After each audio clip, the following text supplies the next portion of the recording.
BA द्वितीय वर्ष के विद्यार्थियों के लिए आर्थिक संसाधन भूगोल के अंतर्गत आज हम जल संसाधन के बारे में अध्ययन करेंगे। विद्यार्थियों, जैसा कि आप जानते हैं, जीवन के लिए जल बहुत ज़रूरी है और प्राय सभी जीवों को जल की लगातार ज़रूरत पड़ती रहती है और मानव इससे परे नहीं है।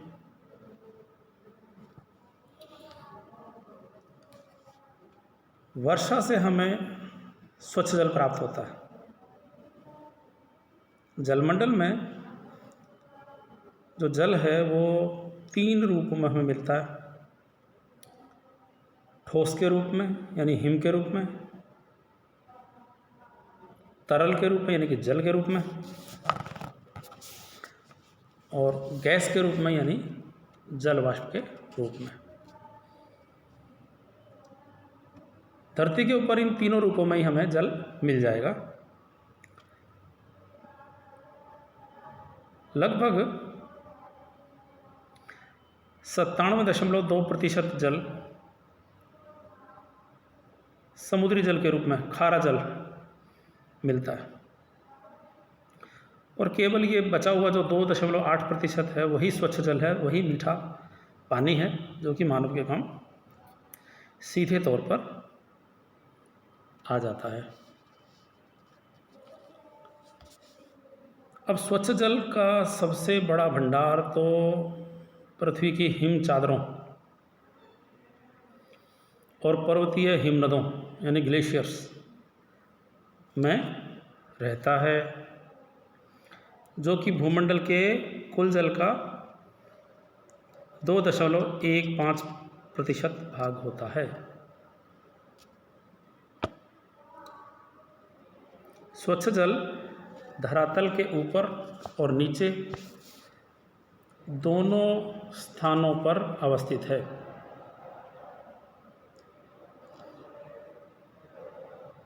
मृदा और शैलों के छिद्रों में उपस्थित जल को उपधरातलीय जल कहते हैं। ये भौम जल के रूप में मिलता है और जो भौम जल है वो जलमंडल का 0.63% भाग है। धरातलीय जो जल है वो नदियों, झीलों, दलदलों आदि में मिलता है। पौधों, प्राणियों, मानव मात्र के लिए बहुत ज़रूरी भी है। इसका अधिकांश भाग स्वच्छ जलीय और खारी झीलों में मिलता है।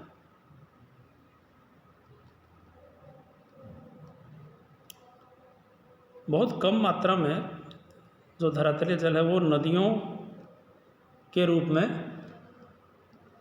मिलता है, जो बाद में बहकर के सागर और झीलों में जाके मिल जाता है।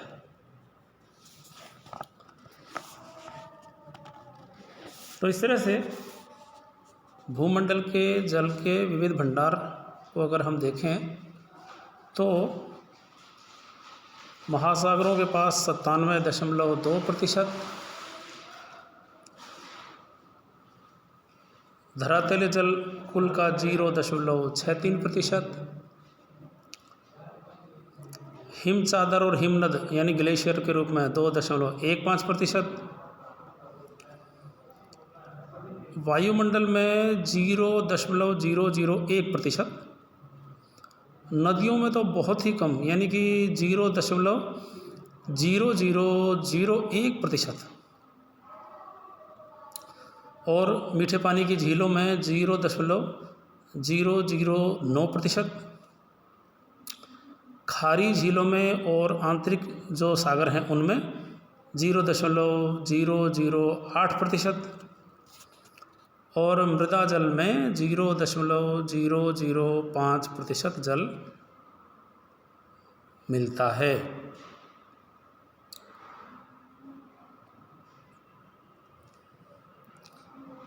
विद्यार्थियों, अब हम जलीय चक्र यानी हाइड्रोलॉजिकल साइकिल के बारे में अध्ययन करेंगे।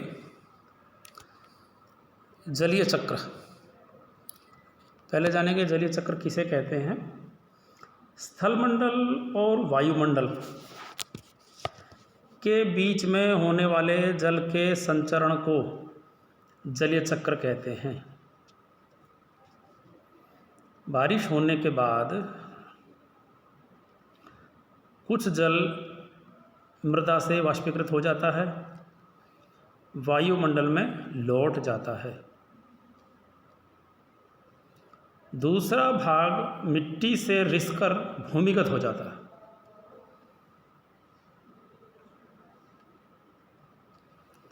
तीसरा जो भाग है वो धरातल पर वाही जल यानी जो बह करके आया हुआ है के रूप में प्रवाहित होता रहता है, जो नदियों सरिताओं में एकत्रित होकर लास्ट में महासागरों में पहुंच जाता है।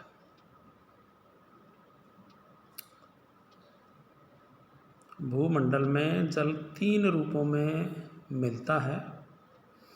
एक है भौम जल यानी भूमि के ऊपर धरातल का जल, उपधरातलीय जल कहते हैं।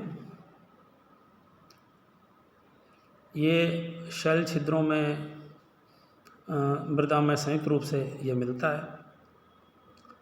और जो जलतल है इसकी ऊपरी सीमा होती है वाटर टेबल।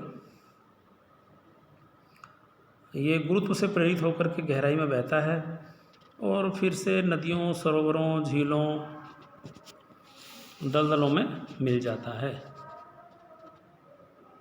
सदावाहिनी नदियाँ और सरिताएं अधिकांश जल भौम जल के रिसाव से जल प्राप्त करती हैं। धरातल के नीचे जल भर के रूप में संचित रहता है, जिसे कुआं खोदकर नलकूपों से, हैंडपंप से धरातल पर ले आते हैं।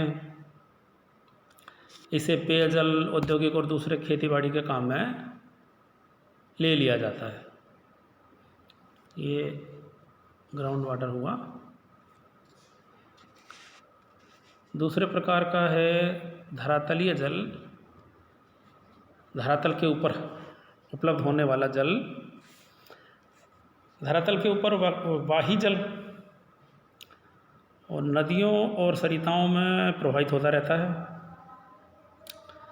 और अंततः सागरों और आंतरिक झीलों में विसर्जित हो जाता है।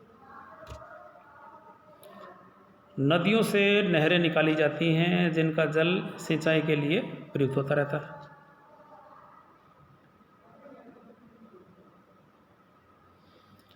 तीसरे प्रकार का जल महासागरीय जल है, ओशन का यानी ओशनिक वाटर। पृथ्वी का लगभग 71% क्षेत्र सागर महासागर से घिरा हुआ है। ये जल खारा होता है, मानव के सेवन के लिए उपयुक्त नहीं होता।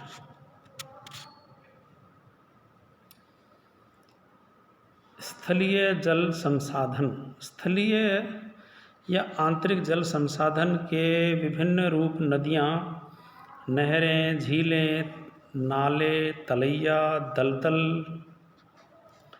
ये सब हैं। स्थलीय जल संसाधन के द्वारा ही स्थलाकृतियों के उच्चावच ढालों और समतलों का निर्माण होता है। मिट्टियाँ बनती हैं, भूतल पर बिछती हैं। जल राशियों के लिए घरेलू जल की मांग पूर्ति होती रहती है। स्थलीय जल संसाधन का मानव के लिए महत्व, इसके बारे में यदि जानें तो स्थलीय जल संसाधनों से मानव का संबंध बहुत गहरा है। स्थलीय जल संसाधनों द्वारा मानव जीवन की सेवाएं जैसे घरेलू और नगर निगम के जल की मांग और पूर्ति, औद्योगिक कारखानों के संचालन के लिए जलपूर्ति, भोज्य पदार्थ मछलियों की प्राप्ति, खेती की फसलों की सिंचाई, नौ परिवहन द्वारा मनुष्यों और सामान के परिवहन के लिए व्यापारिक मार्ग, जल विद्युत और वाष्प शक्ति का उत्पादन, कुछ खनिजों की प्राप्ति के साधन जैसे नमक है, जैसे चूना है, और कृषि भूमियों को उर्वर मिट्टियों की प्राप्ति हो जाती है। वर्षा से प्राप्त हुए जल का प्रवाह,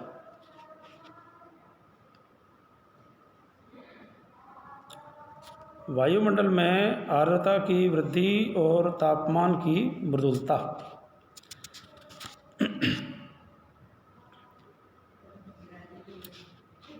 मानव की बस्तियों के क्रम का नियंत्रण भी इसके द्वारा होता है।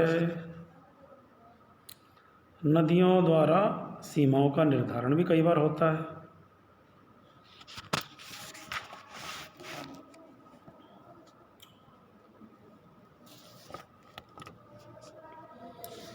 नदियों या झीलों में कई बार जैसे बाढ़ आने से जनधन की भारी हानि भी होती है, मानव को समायोजन करना पड़ता है, और दलदली जो भूमि है वो बेकार पड़ी रहती है। मच्छर, कीट पतंगे आदि ये सब मानव की स्वास्थ्य को नुकसान पहुंचाते हैं। जलराशियाँ वो अवरोधों का काम करती हैं। मानव को पुल बनाने पड़ते हैं, उसके माध्यम से नौकायन करने के लिए भी अपनी तैयारियां करनी पड़ती हैं। अब हम जानते हैं कि जल के संसाधन का मानव द्वारा किस रूप में उपयोग किया जाता है। तो पहले तो उनका उपयोग करने के लिए इमारत, नहर, घाट, पुल, बांध, पुश्ते, सुरंग, जलघर, टंकी, कुंड, हौज, शक्तिघर, नाली आदि का निर्माण होना जरूरी है, और जल के गुणों का भी ज्ञान होना बहुत जरूरी है। जल को साफ करने, शोधन की क्रियाएं ज्ञात होनी जरूरी है। नौ परिवहन और जल विद्युत उत्पादन के लिए भी दक्षता होनी चाहिए।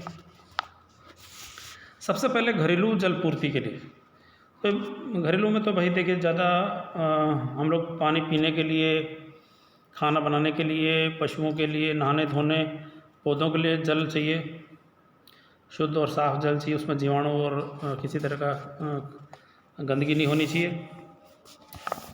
इसी तरह से ये जैसे इसमें चूना नहीं होना चाहिए, जिप्सम आदि ये सब नहीं होना चाहिए, और उसमें कोई रंग नहीं होना चाहिए, किसी तरह का गंध नहीं, और कोई स्वाद अलग से होना नहीं चाहिए। उसमें तलछट और गंधला नहीं होना चाहिए, यानी कि घुली हुई मिट्टी भी नहीं होनी चाहिए। बड़े नगरों में तो घरेलू जलपूर्ति के लिए तो बहुत कठिनाई होती है, और जो नगर नदियों के किनारे हैं उनको तो खैर चलिए जल की टंकी और हौज में छान के शुद्ध करके पानी की आपूर्ति कर दी जाती है। आप देखें कि अमेरिका में न्यूयॉर्क नगर के लिए कैटस्किल पर्वत हैं, वहाँ से पाइपलाइन के द्वारा जल, यानी करीब 30 किलोमीटर दूर है, वहाँ से पानी लाना होता है, वो पाइपलाइन से पानी आता है। इसके मार्ग में बहुत जगहों पर सुरंग बनानी पड़ गई।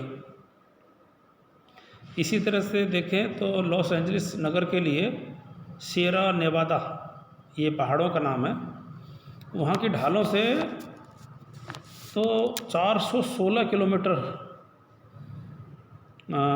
दूरी से मरुस्थलों को पार करती हुई और एक जल प्रणाली बनाई है, उससे पानी को लेकर के आया जाता है। ऑस्ट्रेलिया के मरुस्थल में देखें तो कालगुरली नगर का नाम है कालगुरली। वहाँ 560 किलोमीटर लंबी पाइपलाइन द्वारा पानी लाया जाता है।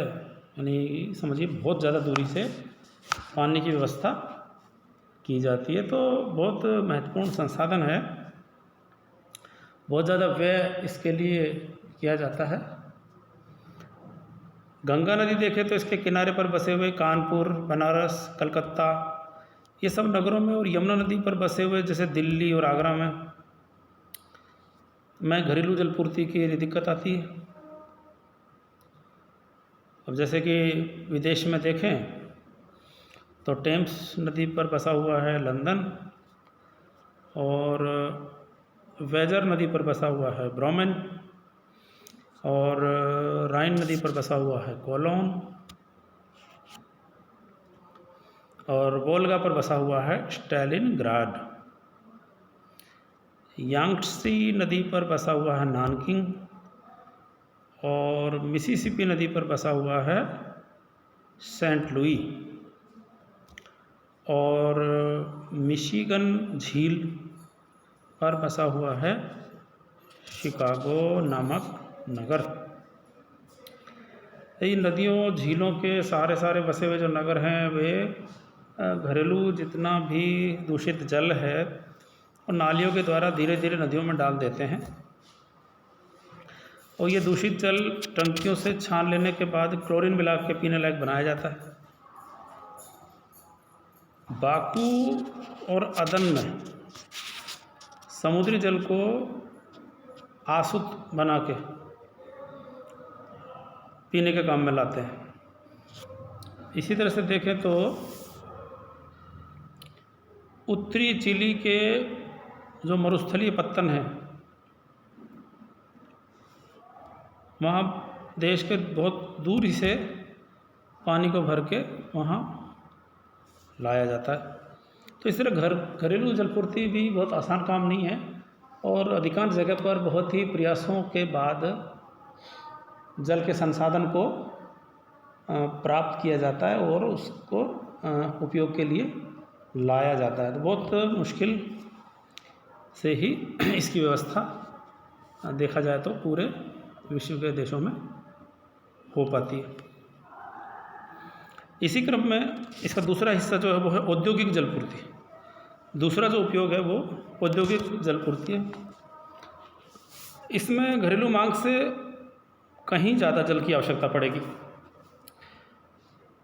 क्योंकि मानव तो अपने उपयोग कुछ समय नहाने में, धोने में, भोजन का एक समय करके फिर उसका उपयोग छोड़ देता है, लगातार तो करता नहीं है।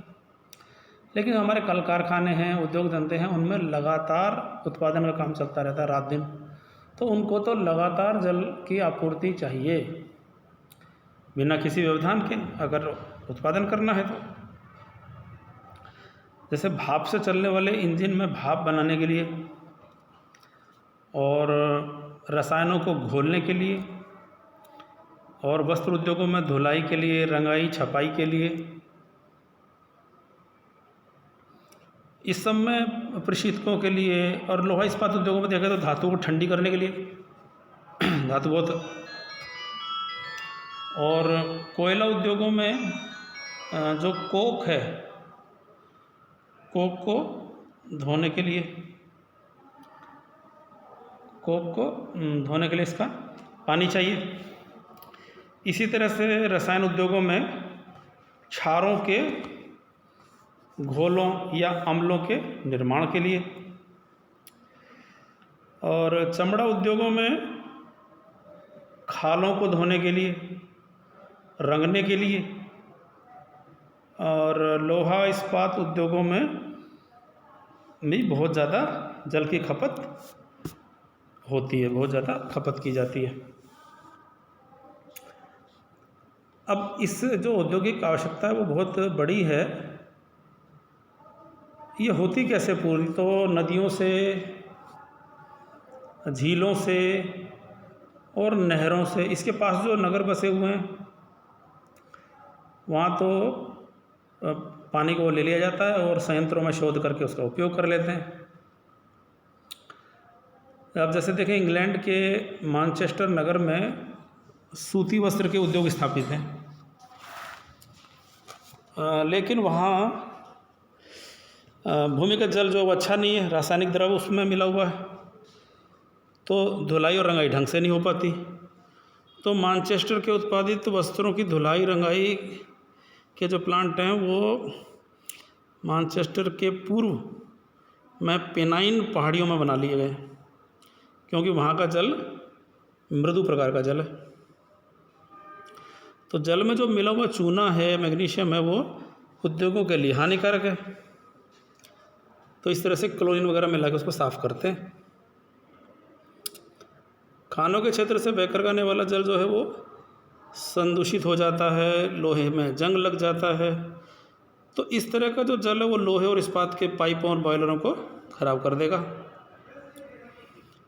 ये अमेरिका में देखें तो शुद्ध जल की आवश्यकता स्थानीयकरण तरीके से की जाती है, जैसे लुगदी, कागज़, बुनाई का सामान, चमड़ा, अल्कोहल, रासायनिक निर्माण, दवाइयों का निर्माण और अन्य उद्योग। तो इसमें मृदु प्रकार के जल की आवश्यकता पड़ती है। तो इस तरह से ये दो तो प्रकार हमने मानव के उपयोग के रूप में देख लिए, बाकी के उपयोग हम अगले कक्षा में देखेंगे।